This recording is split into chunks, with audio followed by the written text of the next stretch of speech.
আমি আজ চলে এসেছি বিবেক সিং, ওরূপের নাম তার গুল্লু। যে আমার গার্লফ্রেন্ড ছিল সে আমাকে ইভেন বলে দেয় একটা টাইমে যে এ খেলে কি হবে। হ্যালো বন্ধুরা, আমি পার্থ আর আমার পার্থ 426 চ্যানেলে আপনাকে স্বাগতম। তো আজকে যাচ্ছি আমরা দুর্গাপুর বিবেক সিং এর সাথে দেখা করতে, আমি আর আমার দাদা। এই চলে এসেছি আমরা বিবেকদার বাড়ি। তো আমি এখন বসে আছি বিবেকদার বাড়িতে এবং দেখো তারা কত ট্রফি এবং তার কিছু পুরনো স্মৃতি এই দেওয়ালে জড়িয়ে আছে। হ্যালো ফুটবল প্রেমিক বন্ধুরা, আমি আজ চলে এসেছি বিবেক সিং, ওরূপের নাম তার গুল্লু। তো তার বাড়ি, তো চলুন দেখে নেওয়া যাক আজকে ভিডিওটি। তো এইখানে দেখতে পাচ্ছ তোমরা বিবেক দা অর্থাৎ বিবেক সিং। তো দাদা কেমন আছো? খুবই ভালো, তুমি কেমন আছো পার্থ? আমিও খুবই ভালো আছি। তো দাদা আমরা তো এখন তোমাকে দেখতে পাচ্ছি রহমতদার টিমের হয়ে। তো আগে কি আমরা তোমাকে আবার ফেরত গ্রাউন্ডে দেখতে পাবো, না ইনজুরি পর আবার অন্য রূপে দেখতে পাবো তোমাকে? নিশ্চয়ই গ্রাউন্ডে দেখতে পারবে, কারণ দেখো আমি ফার্স্টেই বলবো যে একটা স্পোর্টস পার্সনের লাইফে না injury part of the life আছে, মানে ইনজুরি হবেই। এটা আমার হয়তো অনেক বছর পর হয়েছে, বাট এটা প্রত্যেকটা প্লেয়ারেরই হয়, আর অনেকে প্লেয়ারে অনেকবার হয়, বাট আমার ইন ফিউচারে এটা ফার্স্ট টাইম হয়েছে সেরকম, যাতে আমি 2-3 মাস রেস্ট নিতে হয়েছে। আর সো অবভিয়াসলি আমি কাম ব্যাক করবো। এই বছর তো শেষ হয়ে গেল, বাট এখন আমি আবার প্র্যাকটিস শুরু করছি, আর নেক্সট বছরের জন্য আমি রেডি হচ্ছি নিজেকে। তো বিবেক দা, এখন তো আমরা অনেক জুনিয়র প্লেয়ার দিকে দেখতে পাচ্ছি, তারা কিছু খ্যাপ বা বড় কিছুতে খেলছে। তো খেলার পর তারা কোনো মেয়ে বা ভালোবাসার আসতে পড়ে যাচ্ছে। তো তারা কি এটা ঠিক, না তাদের পক্ষে এটা ভুল? দেখো এই জিনিসটা তাদের পার্সোনাল ম্যাটার আছে, বাট আমি একটাই কথা বলবো যে দেখো মেয়ে জিনিসটা না তোমাকে যদি পারে তো তোমাকে অনেক বড় লেভেলে নিয়ে যেতে পারে, বা তোমাকে শেষও করে দিতে পারে। সো সব কিছু ডিপেন্ড করে তোমার উপরে, যে তুমি কিভাবে সেটাকে নিচ্ছ, ঠিক আছে? কারণ একটা লাইফে মেয়ে ইম্পর্টেন্ট আছে, মেয়েদের জন্য একটা ছেলে ইম্পর্টেন্ট আছে, বাট আমি এটাই বলবো যে ফার্স্টে ফোকাস করে নিজের ক্যারিয়ারে।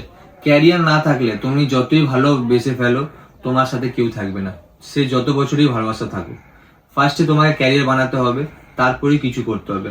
আমার নিজস্ব যে আমার গার্লফ্রেন্ড ছিল সে আমাকে ইভেন বলে দেয় একটা টাইমে যে এ খেলে কি হবে। তুমি তাহলে ভাবো, তাহলে নর্মাল ছেলেদের লাইফে কেন বলবে না?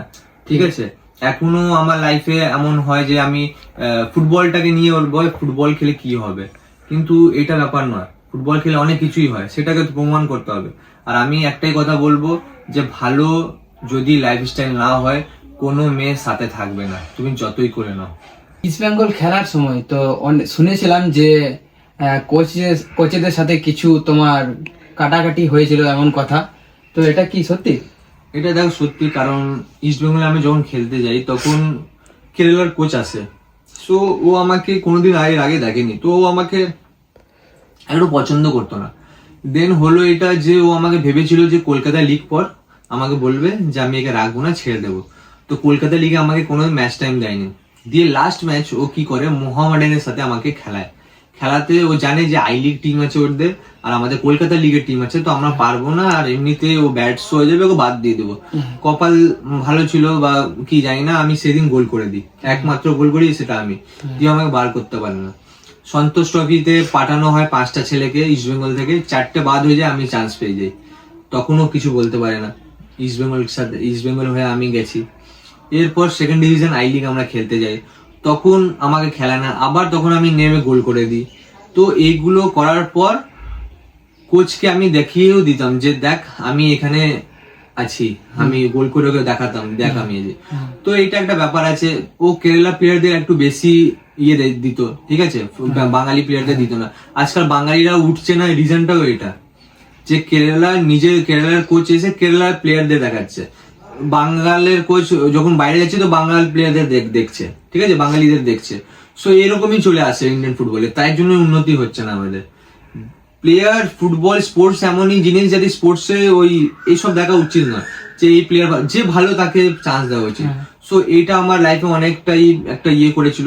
তার সত্ত্বে আমি নিজের পারফরমেন্স দিয়েছিলাম, যে যখন আমার মোহামেডান চান্স পাই আমি আই লিগের জন্য, তখন আমাকে ইস্ট বেঙ্গল সেই টাইমে ছাড়ে না। যখন আমাকে রিলিজ করে তখন আমার কাছে ক্লাব নেই, তখন আমাকে কলকাতা লিগ খেলতে হলো, কিন্তু তারপর আবার আমি আই লিগে যাই। কিন্তু আই লিগে গিয়েও আমি 20-30 হাজার টাকা মাইনে পাচ্ছি না। তো তুমি বলো 20-30 হাজার টাকা দিয়ে আমার তো আর ফ্যামিলি চলবে না, আমার তো একটা এজ হচ্ছে। তো তখন আমি ডিসিশন নিই যে না, আমাকে আবার ক্ষেপের দিকে আসতে হবে। কেন, ক্ষেপের দিকে ভালো টাকা আছে। তো ক্ষেপের দিকে আমি এসে যাতে আমি কিছু টাকা আর্ন করতে পারি, ইন ফিউচার আমি ওইটা দিয়ে কিছু একটা ভালো করতে পারি, এর জন্য আমার এখন আবার লাস্টের দিকে ক্ষেপের আসা। বাট আমি বারবার এটাই বলবো জুনিয়র প্লেয়ারদের যে ফার্স্টে ক্ষেপের যাও না। হ্যাঁ, টাকা দরকার সবারই, একটু খেলো, নিজেকে বাড়ি রাখো, বাড়িতে দাও, তারপরে আবার প্রফেশনাল ট্রাই করো। তুমি খ্যাপ কত না, বা তুমি মান্থলি হিসাবে কত ইনকাম করো? দেখো, ক্ষেপ ডিপেন্ড করে যে আমি কোথায় খেলতে যাচ্ছি।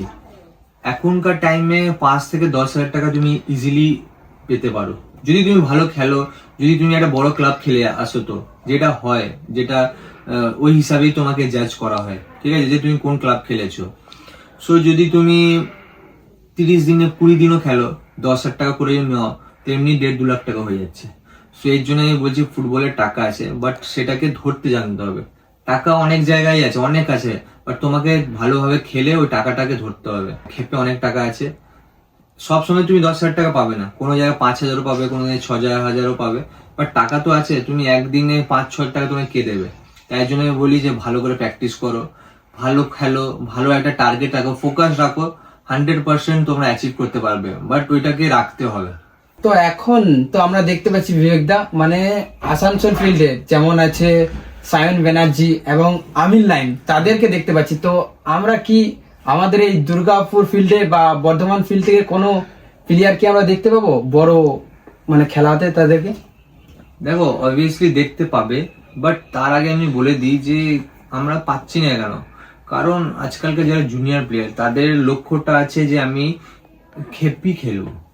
যেমনি আমি নিজের ব্যাপারটা বলি, আমার লক্ষ্য ছিল ইস্টবেঙ্গল মোহনবাগান খেলবো। তুমি যত হাই লক্ষ্য রাখবে, তার একটু নিচে তুমি খেলতে পারবে, এটা তোমাকে বুঝতে হবে। ফার্স্ট কথা, ভিতরে একটা জেদ রাখতে হবে যে আমি খেলবোই। বাট এখনকার ছেলেরা কি হচ্ছে, ক্ষেপ খেলছে যখন, তো টাকা পাচ্ছে, ক্ষেপে মোটামুটি ভালো টাকা আছে, তো যখনই ক্ষেপে টাকাটা পাচ্ছে তখন আর ওই জায়গায় যাওয়ার ইচ্ছে করছে না, কেননা ওটা স্ট্রাগলিং ফেস আছে। কলকাতায় খেলতে গেলে অনেক তোমাকে স্ট্রাগল করতে হবে, 2-3 বছর বসে থাকতে হবে, না খাওয়া দাওয়া, না ঠিক করে টাকা পয়সা। তো এটা কেউ করতে চাইছে না, শর্টকাটে পয়সা আর্ন করতে চাইছে। তো তাই জন্য ওরা আর ওই জায়গাটা যেতে পারছে না, যে চলে যাচ্ছে সে আরো বড় জায়গায় চলে যাচ্ছে, এর জন্য যেতে পারছে না। বাট আমি যে জুনিয়র প্লেয়াররা আমার ভিডিও দেখে বা ইন্টারভিউ যেটা দেখবে, তাদেরকে এটাই বলবো যে ফার্স্ট প্রায়োরিটি তোমরা দাও প্রফেশনালকে, ক্ষেপকে নয়। আমি বারবার প্রত্যেকটা ভিডিওতে বলি যে ক্ষেপে আমি টাকা আর্ন করছি, বাট কি করে করছি, আমি একটা প্রফেশনাল জায়গায় ছিলাম, ওইখানে আমি ভালো জায়গায় ছিলাম বলে তো আমাকে লোক টাকা দিচ্ছে। তুমি যদি ভালো জায়গা না যাও, তোমাকে লোক কেন টাকা দেবে?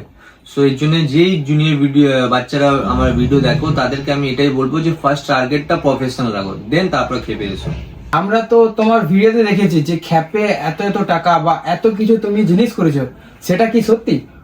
দেখো, এটা তো একদমই সত্যি। তার আগে আমি একটা কথা বলি যে এখন তুমি যে বাড়িটাতে আছো, এটা আমার মা বাবার বাড়ি, আমার মা বাবার বাড়ি।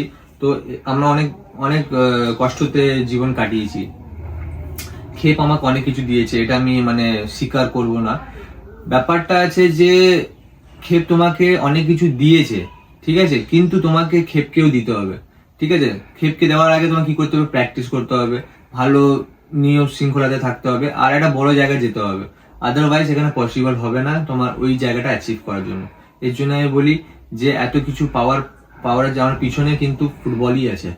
ফুটবল না থাকলে আমি কিচ্ছু করতে পারতাম না। আজকে আমি যে 2টো বাড়ি কিনেছি, গাড়ি ফাড়ি সব কিনেছি, এটা শুধুমাত্র হয়েছে শুধু আমার ফুটবলের জন্য, আদারওয়াইজ আমি কিচ্ছু করতে পারতাম না। আর অনেক বাচ্চারা দেখে সালা বিবেক সিং এই জিনিসটা করে ফেলেছে, বাট ওরা এটা দেখে না যে 15 বছর আগে বিবেক কি করতো। 15 বছর ধরে বিবেক খেলেছে, প্র্যাকটিস করেছে বলেই তখন এই জিনিসটা অ্যাচিভ করতে পেরেছে। তুমি ফট করে ভাববে যে আমি কালকে অ্যাচিভ করে নেবো, এটা হয় না কোনোদিন। কোনো জিনিসকে করতে গেলে 10 থেকে 15 বছর লাগবেই তোমাকে। খ্যাপ থেকে ইস্ট বেঙ্গল খেলার সেই জার্নিটা যদি বলো। দেখো, ফার্স্টে তো আমার দাদা ফুটবল খেলতো, আমি একদিন দেখতে গেছি, আমার দাদা ম্যান অফ দি ম্যাচ পেয়েছে। তো আমার দাদাকে বলেছে যে ম্যান অফ দি আজকে সেরা প্লেয়ার। তো সেরা ওয়ার্ডটা শুনে আমার গায়ে কাটা দেয় যে সেরা ওয়ার্ড। আমি আজ থেকে 10-15 বছর আগেকার গল্প বলছি তোমাকে। দিয়ে তবে থেকে আমি নিজে দাদাকে বললাম আমি প্র্যাকটিস করবো, আমাকে প্র্যাকটিস করায়। দিয়ে আমি তখন আবার ক্ষেপ খেলা শুরু করি। খেপ খেলতে খেলতে হ্যাঁ আমার মধ্যে একটা জিনিস ছিল যে আমি কিছু একটা আলাদা করবো আর একটা বড় কিছু করব। তো যখন সবাই খেপ খেলছিল তখন আমি ভাবছিলাম যে আমি একটা কলকাতা মাঠে যাব, আমার ওইটাই টার্গেট ছিল। তো উঠতে তো হবে খেপ থেকে, তো আমি খেপে সব জায়গায় খেলা শুরু করলাম, সবাই আমাকে ডাকছে, নাম হয়ে গেল। এরপর আমি কলকাতা মাঠে চলে যাই। কলকাতা মাঠে যাওয়ার আগে ট্রায়ালের সময় আমি বলি যে 15-20 দিন আমি স্টেশনে, তো কোনো দিন আসা যাওয়া করেছি, বাস স্ট্যান্ডে কাটিয়েছি ঘুমিয়ে। সেটা আজকাল ছেলেরা পারবে না, হয়তো তাই জন্য কলকাতা মাঠ যাচ্ছে না। আমি গেছি, আমি জানতাম না যে আমি কত টাকা পাবো কি পাবো, আমি ছিল যে আমি কলকাতা মাঠ খেলবো। আমি ফার্স্টে যাই কোল ইন্ডিয়াতে গিয়ে আমি কি হয়, আমি চান্স পেয়ে যাই। দিয়ে আমি আমার টাকা নিয়ে কোনো ইয়েই ছিল না, আমার ছিল আমি খেলবো। আমি 1-2 বছর স্ট্রাগল করলাম, দিয়ে তারপরে আমি সাই গেলাম, সাই থেকে আবার এডিয়ান গেলাম, এডিয়ান থেকে জজ। যখনই তুমি 1-2 বছর থেকে যাবে না, তোমার আপনি আপ একটা সিঁড়ি হয়ে যাবে, একটা পথ হয়ে যাবে যাওয়ার। তুমি যদি না যাও তাহলে ওই রাস্তাটা তো আসবে না। তো আমি গেছি, আপনি আপ আমার একটা পথ পেয়ে গেছি, ঠিক আছে। তারপরে আমি এটা বলবো যে আমার রঞ্জন স্যার যে আমাকে অনেক হেল্প করেছে যখন আমি জজ টেলিগ্রাফে ছিলাম, আমাকে অনেক মোটিভেট করেছে। আমি আর সব থেকে বড় আমার ভুল লাইফে যে আমি প্রফেশনালি গিয়েও খেপ খেলতাম, এটা সব থেকে বড় ভুল আমার। তুমি যখন প্রফেশনালি যাচ্ছ, প্রফেশনালি গিয়ে খেপের দিকে তাকাও না। যেই জুনিয়র প্লেয়ার আমার ভিডিও দেখছে, প্রফেশনালি গিয়ে খেপের দিকে তাকাও না। তুমি যদি তাকাবে, তুমি কোনোদিন তুমি ভালো জায়গায় যেতে পারবে না। তুমি দেখে নাও যতটা খেপের প্লেয়ারদের প্রফেশনাল যদি খেলছে খেপে, ওরা আগে যেতে পারেনি। এই কিছু জায়গায় নাম হয়ে থেকে যাবে লোকালে, বড় জায়গায় যেতে গেলে তোমাকে প্রফেশনালি খেলতে হবে। সো আমার সবার থেকে একটাই রিকোয়েস্ট যে প্রফেশনালি সবসময় থাকো, পরে খেপের দিকে আসো। তারপরে আমি জজ টেলিগ্রাফ খেলি, ওইখান থেকে আমার অফার আসে রিয়েল কাশ্মীর আই লিগ ফাই লিগ। তারপরে আমি ওইখান থেকেও আমার প্রবলেম ক্রিয়েট হয়ে যায়। তারপরে আমি চলে আসি দিল্লি লিগ, দিয়ে রঞ্জন স্যারই আমাকে ইস্ট বেঙ্গলে পাঠায়, দিয়ে আমি ইস্ট বেঙ্গলে তখন গেছি। তো ঠিক আছে দাদা, তোমার ইন্টারভিউ নিয়ে খুবই ভালো লাগলো, তো thank you so much Partha. আর ভাইকেও সাপোর্ট করো, কারণ ভাই অনেক দূর থেকে আমার বাড়ি এসছে। আমরা কি আছে, আমরা খেলতে গেলে একটা কন্টেন্ট পেয়ে যাই, বাট ভাই অনেক দূর থেকে কন্টেন্ট বানাতে আসছে। সো এটা ইজি ব্যাপার নয়। তোমরা বাড়ির থেকে সবাইকে সাপোর্ট করো, তো ভাইকেও সাপোর্ট করো, লাইক করো, কমেন্ট করো, আর সাবস্ক্রাইবটা নিশ্চয়ই করবে, কারণ ওইখান থেকে ও নিজেকে মোটিভেট করে যাতে ও নেক্সট আরো ভালো ভিডিও বানাতে পারে। আপনাদের কাছে, আপনারা বাড়িতে থাকবেন, ও আপনার কাছে পৌঁছে দেবে। সো ভাইকে অবভিয়াসলি সাপোর্ট করো। Thank you.